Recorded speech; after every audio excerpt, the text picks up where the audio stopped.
Сезон охоты на диких кабанов закрыт, а до начала следующего ждать полгода. Вот только нетерпеливые браконьеры продолжают орудовать в Вознесеновских лесах. В свою очередь егеря открыли охоту на браконьеров. Поиск нарушителей у егерей начинается с самого утра, и им не мешают холмистые уклоны, бездорожные гущи и непроходимые леса.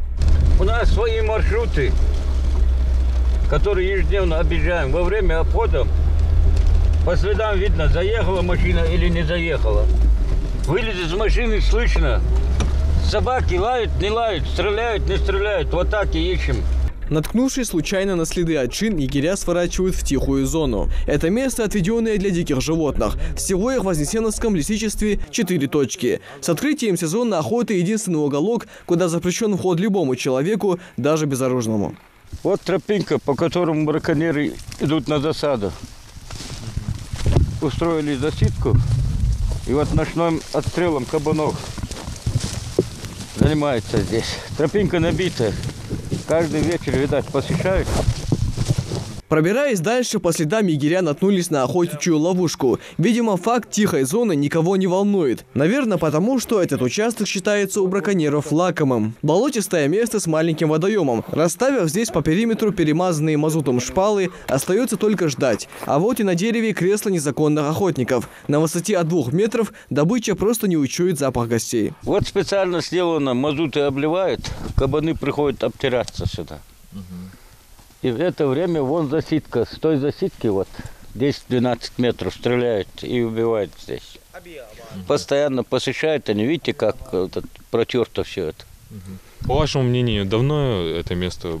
Это место давно уже, видишь, сколько протерто. Это лет 8-10. Даже вон сиденье, которое уже в дерево впилось.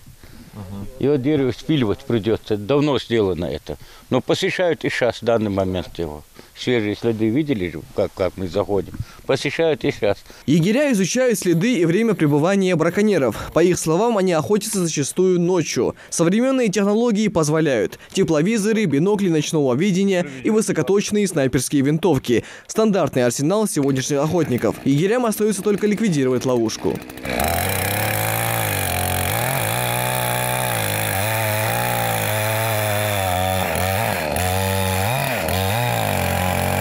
По словам охотоведов, браконьерством здесь занимаются гости из соседних республик. И именно для них этот лес стал излюбленным уголком, где водятся барсуки, лисы, волки и кабаны. В среднем в год до 50 лиц ловят на незаконной охоте на Вознесеновском хребте. Штраф за браконьерство 5000 рублей. Вот только при повторном правонарушении горе-охотники уже должны будут сдать оружие. А охотничий арсенал может стоить до 500 000 рублей.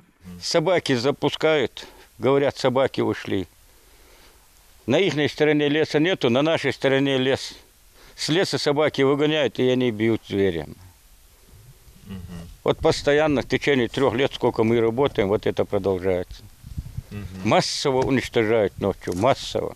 Легально охотятся с сентября по 28 февраля на хищника открывают охоту.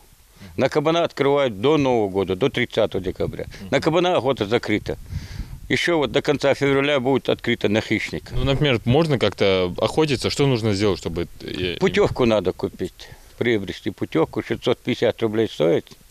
Законно слепцовски купить путевку и охотиться, пожалуйста. За выход можно тебе 3 волка, 3 лисы и 3 шакала убить. За этот день егерям удалось ликвидировать еще несколько засидок браконьеров. Но до открытия сезона охоты, а это в сентябре, охотоведам не раз придется прочесать весь лес, ликвидируя оставшиеся ловушки. К тому же сюда они часто наведываются с кормом для животных, поддерживая флору и фауну в стабильности.